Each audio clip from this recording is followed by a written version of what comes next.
कथेला सुरुवात करण्यापूर्वी आपल्या व्हिडिओला लाईक करा, चॅनलला सबस्क्राईब करा आणि नोटिफिकेशन बेलवर नक्की क्लिक करा. तर चला वळूयात कथेकडे. सर्वांना नमस्कार. रॉयल शेतकरी भाग 183 वा मराठी कथा. काळ पंख लावून उडून गेला होता. वाड्याच्या आणि कॉलेज हॉस्पिटलच्या जबाबदाऱ्या सांभाळता सांभाळता शिवम आणि प्रियाच्या आयुष्यात सुखाचे अनेक ऋतू येऊन गेले होते.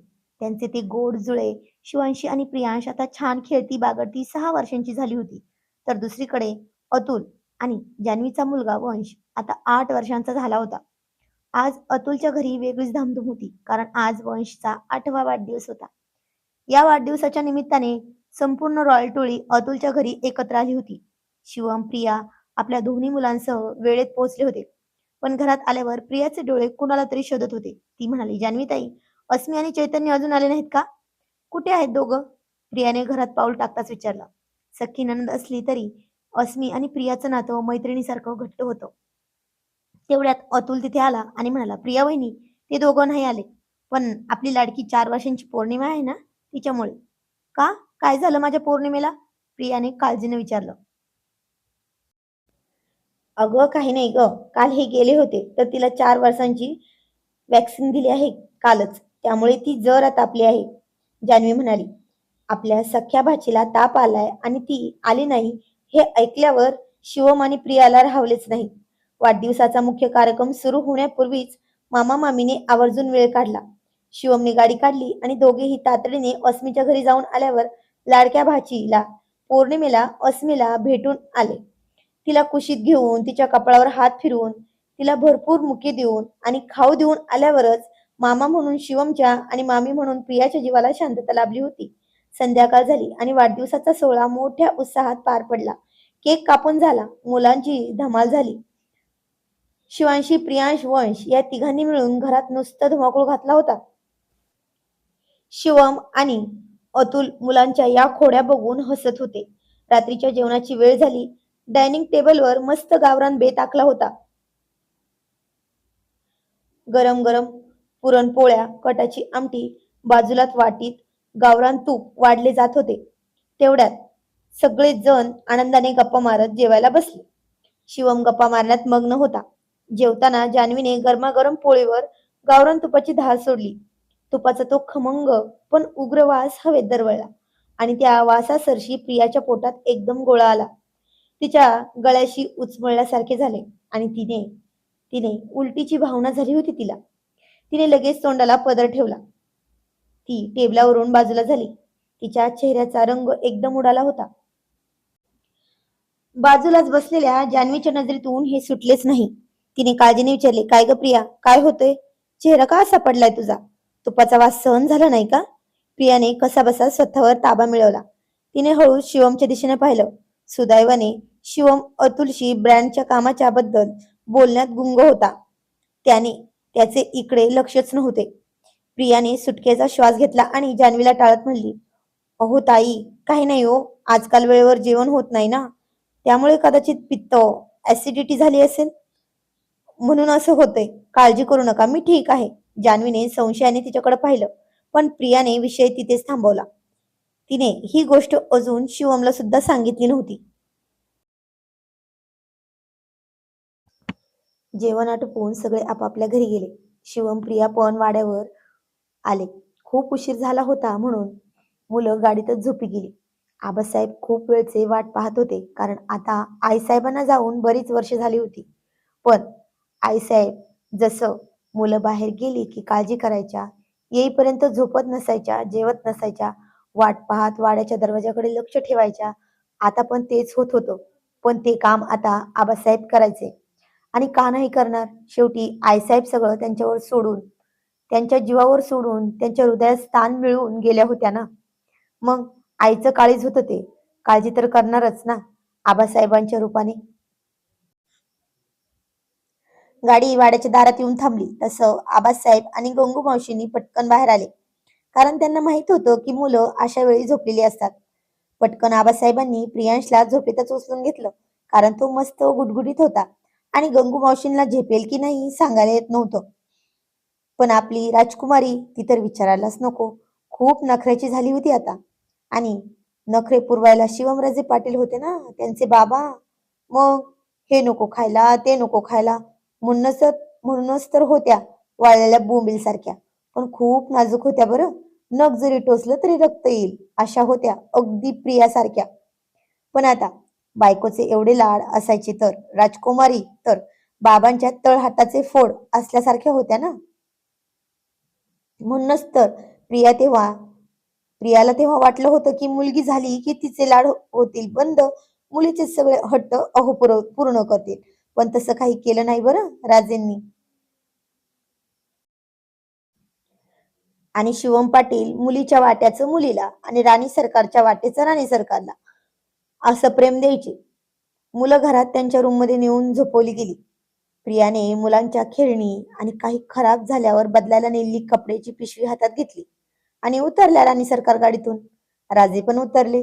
पण चालताना प्रियाच्या साडीच्या मिऱ्या जरा आज खालीच होत्या. शिवम ते पाहून म्हणाला, बरं राणी सरकार, जरा दमाने घ्या बरं, पाय अडकून पडाल. तर ती म्हणाली, नाही पडत, सवय आहे मला. आणि असं म्हणून एक पाऊल पुढे टाकलं तर मिऱ्यांचा घोळात पाय अडकला आणि झालं. मॅडम तोंड घशी पडणारच होत्या. तोंड घशी पडणार असलेल्या प्रियाला शिवमने एका क्षणात कमरेत हात घालून अगदी सहजच सावरलं. तिचा तोल गेल्यामुळे तिचे डोळे भीतीने गच्च मिटून होते. पण जमिनीचा स्पर्श होण्याऐवजी ती थेट शिवमच्या मजबूत बाहूंमध्ये विसावली. तिने हळूच डोळे उघडून पाहिलं तर शिवम तिच्याकडे पाहत मंद हसत होता. प्रियाने स्वतःचे हात भीतीने पोटाभोवती आवळून घेतले होते आणि तो म्हणाला, म्हटलं होतं ना राणी सरकार, जरा दमाने घ्या. पण आमचं ऐकेल तर ती राणी कसली? शिवमने मिश्किलपणे चिडवले. प्रियाचा चेहरा लाजेने लाल झाला होता.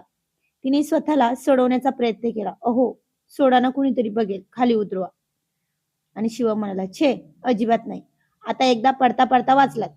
पुन्हा पाय अडकला तर? आणि तसंही स्वतःच्या बायकोला उचलून घ्यायला मला कोणाची परवानगी घ्यायची गरज नाही, कळलं का? असं म्हणत शिवमने तिला सहजच आपल्या मिठीत उचलून घेतलं आणि ती म्हणाली, शी, निर्लज्ज आहात तुम्ही, सोडा मला. पण आता तिनेही हातातील कपड्यांची पिशवी एका बाजूला करत स्वतःचे आपले हात दोन्ही शिवमच्या गळ्याभोवती गुंफले. शिवम मोठ्या दिमाखात अगदी राजासारखा आपल्या राणी सरकारला मिठीत घेऊन पायऱ्या चढू लागला. प्रिया मात्र लाजून आपला चेहरा त्याच्या छातीत लपवून घेत होती. तिच्या हृदयाचे ठोके वेगाने धावत होते आणि शिवमच्या चेहऱ्यावर मात्र तिला असं जवळ घेण्याचा एक वेगळाच आनंद आणि हसू होतं. तशाच अवस्थेत तो तिला थेट त्यांच्याच रूममध्ये घेऊन आला. मुलं तर आज आबासाहेबांच्या खोलीमध्ये झोपवली होती त्यांनी.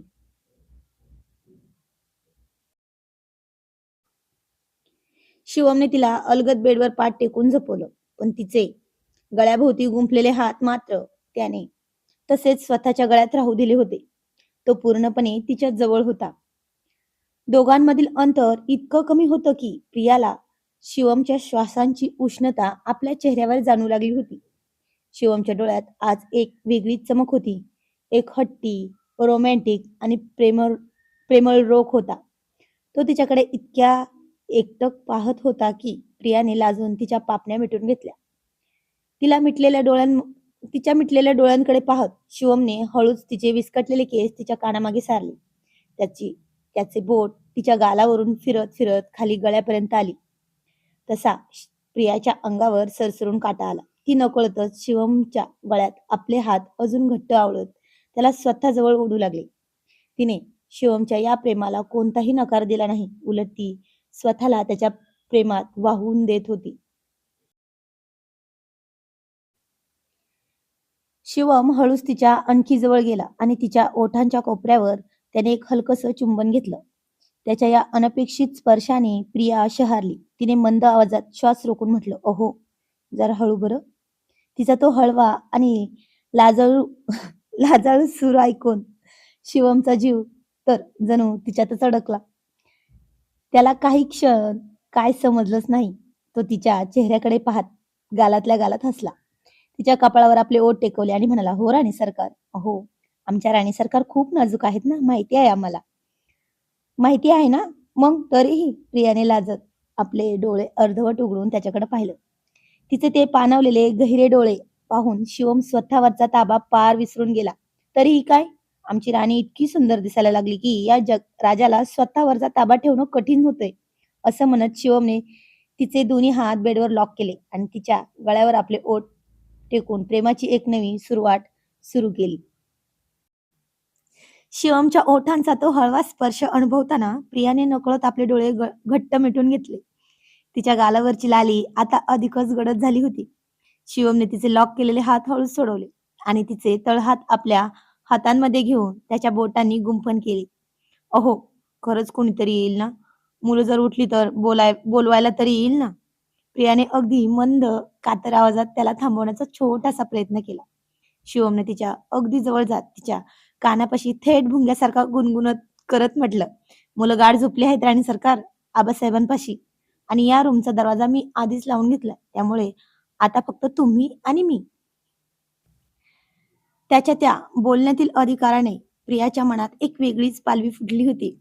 तिने शिवमच्या खांद्यावर हळूच मारलं आणि आपला चेहरा त्याच्या छातीत लपवून घेतला. शिवमने तिचा तो लाजळू चेहरा दोन्ही हातांच्या उंजळीत घेतला आणि तिचा चेहरा वर करून तिच्या डोळ्यात पाहिलं. तिचे ते काजळ वेढलेले डोळे आणि ओठांवरची ती मंद हसण्याची लकीर पाहून शिवम तिच्या प्रेमात पुन्हा एकदा पूर्णपणे हरवून गेला. त्याने तिच्या नाकावर आपल्या नाकानं थोडंसं टोक घासून छोटीशी पप्पी घेतली. तिच्या तेव्हा प्रियाच्या चेहऱ्यावर एक गोड हसू उमटलं. ती खुदकन हसली आणि म्हणाली, "अहो, मला तुम्हाला काहीतरी सांगायचं आहे." तर तो म्हणाला, "हो, नंतर सांग हं. आता माझं मला काम करू दे." तर त्याच्या स्पर्शाने पुन्हा ती हसली. तसंच शिवम चिडून म्हणाला, "प्रिया, हसू नकोस की गं, माझा मूड खराब होतो." ती म्हणाली, "अहो, मला हसायला येतं तुमच्या स्पर्शाने, मी काय करू?" तो म्हणाला, "हो का? बरं ठीक आहे. आता बघतोच कशी हसतेस." असं म्हणत त्याने तिचं तोंडच बंद केलं. तर ती हातांनी त्याला दूर ढकलत म्हणली, "अहो, मला खूप महत्वाचं बोलायचं आहे." तर तो म्हणाला, "आता गप्प बस ना. हे जे आहे ना, हे जे आता आहे ना, तेच खूप महत्वाचं आहे. कळलं काय?" आणि ती गप्प झाली. दोघांच्या हृदयाचे ठोके एकमेकांना स्पष्ट ऐकू येत होते. रात्रीच्या त्या शांततेत फक्त त्यांचा तो सुखद श्वास आणि एकमेकांबद्दलचं अथांग प्रेम तिथं रेंगाळत होतं. शिवमने तिला अधिकारानं अधिकच जवळ ओढून घेतलं, आपल्या मिठीत सुरक्षित घेतलं आणि दोघांनीही त्या प्रेमाच्या रंगात रंगून गेले. दुसऱ्या दिवशी सकाळी खिडकीच्या पडद्यांमधून सूर्याची कोवळी किरणं थेट रूममध्ये आली आणि बेडवर झोपलेल्या प्रियाच्या चेहऱ्यावर नाचू लागली. झोपेतून जागी होताच प्रियाने सुळसुळीत साडीचा पदर नीट केला आणि आळस देत उठू लागली. रात्रीच्या त्या सुंदर आठवणी आठवून तिच्या ओठांवर आपोआपच एक गोड हसू उमटलं.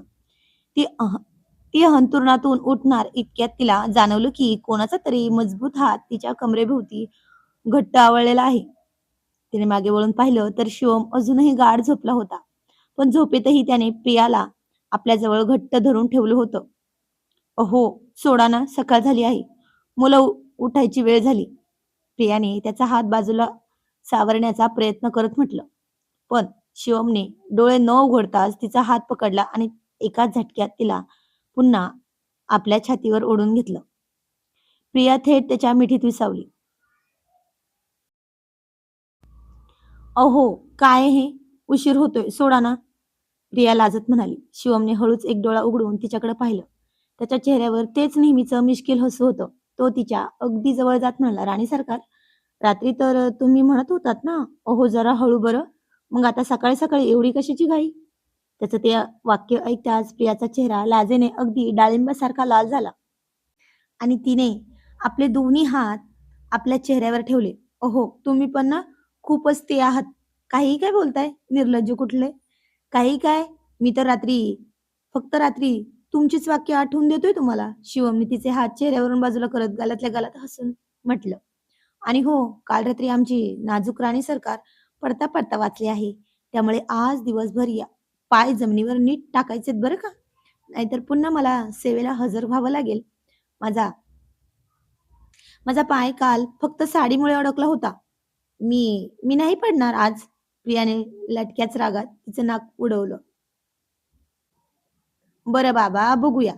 पण जर पाय अडकला तर हे राजे उचलून घ्यायला 24 तास तयार आहेत."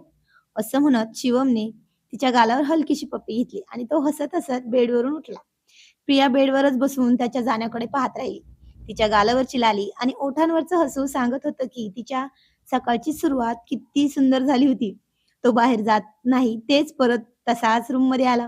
कारण त्याचे ते छोटेसे चालते फिरते कार्टून आले होते ना. मग एकतर रात्री खाली होते आणि आता सकाळी सकाळी मम्मी पप्पा हवेत असतात ना मुलांना. तेवढ्यात प्रिया स्वतःच आवरून निघालीच होती बाहेर की प्रियांशने पायातच मिठी मारत म्हणाला, "ए मम्मा, मला तू उचलून घे ना. बाबांनी कसं शिवांशी दिला घेतलंय."